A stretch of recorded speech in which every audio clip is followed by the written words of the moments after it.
வணக்கம் நண்பர்களே. முதல்ல நான் உங்கள் எல்லாருக்கும் பெரிய நன்றி சொல்லணும். என்னையை சப்போர்ட் பண்ணி துபாய் தமிழ் பேர்டில் இணைந்த அனைத்து பறவைகளுக்கும் மிக்க நன்றி.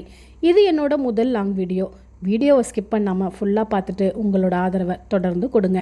லாஸ்ட் சண்டே என்னென்ன ஷாப்பிங் பண்ண, என்னென்ன சமைச்சேன்னு இந்த வீடியோவில் பார்க்கலாம் வாங்க. என்னோட ஹஸ்பண்ட் ஆஃபீஸில் ஒர்க் இருக்குன்னு போயிட்டாங்க. நான் மட்டும்தான் தனியாக கடைக்கு போய் திங்ஸ் வாங்கினேன். இந்த கடை என்னோட வீட்டுக்கு பக்கத்துலேயே தான் இருக்குது. 2 நிமிஷம் தான் ஆகும் போகிறதுக்கு. மீனும் கொஞ்சம் காய்கறியும் வாங்கலான்னு போனேன். கடையில் அப்படியே என்னென்ன இருக்குன்னு பார்த்துட்டு வேணுன்ற பொருளை கவரில் போட்டு எடுத்துக்கிட்டேன். நம்ம சில பொருட்களை பார்க்கும்போது சில பேர் நினைவில் வருவாங்க.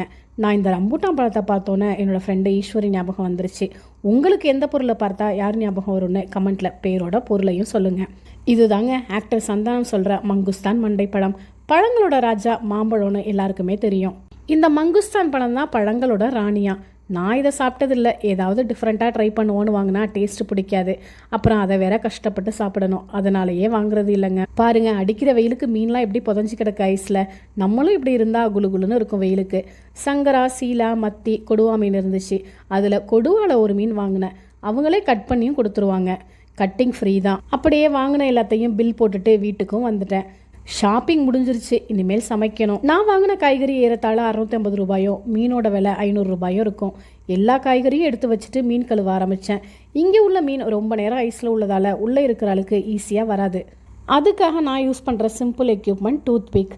அதை வச்சு உள்ளே இருக்கிற ஆளுக்கு ஈஸியாக எடுத்துடுவேன். எல்லா மீனையும் நல்லா கழுவிட்டு கொஞ்சம் மீனை குழம்புக்கு எடுத்து வச்சுட்டு கொஞ்சம் மீனில் மஞ்சள் தூள், மிளகாய் தூள், சீரகத்தூள், உப்பு, இஞ்சி பூண்டு பேஸ்ட் சேர்த்து பிசைஞ்சு மீனில் எல்லா பக்கமும் கோட்டாகிற மாதிரி தடவி ஃப்ரிட்ஜில் வச்சுக்கிட்டேன். எப்போ மீன் வாங்கினாலும் எங்கள் வீட்டில் இருக்கிற ஒரே பிரச்சனை, எனக்கு மீன் குழம்பு புளிப்பாக இருக்கணும். என்னோட ஹஸ்பண்டுக்கு புளியே ஆகாது. குழம்புல கொஞ்சம் புளி ஜாஸ்தியானாலும் என்ன புளிய மரத்தை நட்டு வச்சிருக்க குழம்புலன்னு கேட்டுருவாங்க. இதே பிரச்சனை உங்கள் வீட்லையும் இருக்கா? அதுக்கான தீர்வு இந்த வீடியோவில் இருக்குது. கடைசி வரைக்கும் பாருங்கள். நான் இன்னைக்கு என்ன சமைக்க போகிறேன்னா, தேங்காய் வறுத்து அரைச்ச மீன் குழம்பும் மீன் சம்மாவும் தான். முதல்ல குழம்புக்கு ஒரு சின்ன பாத்திரத்தில் எண்ணெய் ஊற்றிட்டு அது சூடானதும் சின்ன சின்னதாக கட் பண்ண ஒரு சிறிய துண்டு இஞ்சி, 3 பல் பூண்டு சேர்த்து வதக்கிக்கணும். லைட்டாக கலர் சேஞ்ச் ஆனோன்னா மஞ்சள் தூள் 1/2 ஸ்பூன், மிளகாய் தூள் 2 ஸ்பூன், மல்லித்தூள் 4 ஸ்பூன் சேர்த்து வதக்கிட்டு 1/2 முடி துருவன தேங்காயும் சேர்த்து நல்ல கோல்டன் ப்ரௌனாக ஆகிற வரைக்கும் வதக்கிக்கணும். அதை நல்லா ஆற வச்சுட்டு மிக்சி ஜாரில் சேர்த்துட்டு மைய பேஸ்ட்டாக அரைச்சி வச்சுக்கணும். மீன் குழம்பு வைக்கிற பாத்திரத்தில் எண்ணெயை ஊற்றி சூடானதும் கொஞ்சமாக வெந்தயம் போட்டு பொரிஞ்சதும் வெங்காயம், தக்காளி, கருவேப்பிலை, பச்சை மிளகாய் சேர்த்து சுருளை வதக்கிக்கணும்.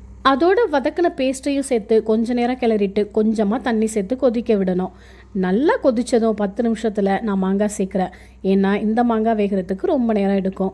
உங்களோட மாங்காய் சீக்கிரம் வெந்துடும்னா நீங்கள் 15 நிமிஷத்துக்கு பிறகு மாங்காய், மீன் ரெண்டுமே சேர்த்து 15 நிமிஷம் வேக விட்டு அடுப்பை ஆஃப் பண்ணிக்கலாம்.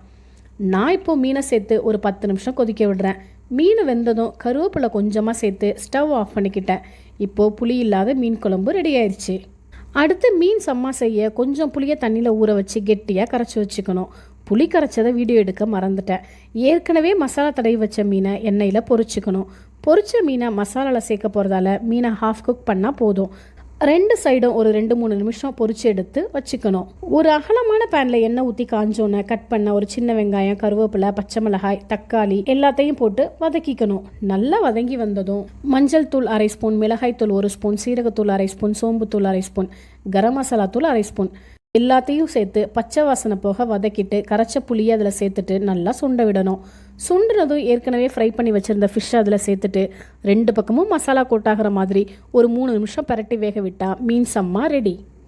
நான் புளிப்பாக இருக்கிற சம்மாவை அதிகம் சேர்த்தோம். குழம்பு கம்மியாகவும் என்னோடய ஹஸ்பண்ட் குழம்பு அதிகமாகவும் சம்மா கம்மியாகவும் சேர்த்து சாப்பிட்டுப்போம். Problem solved.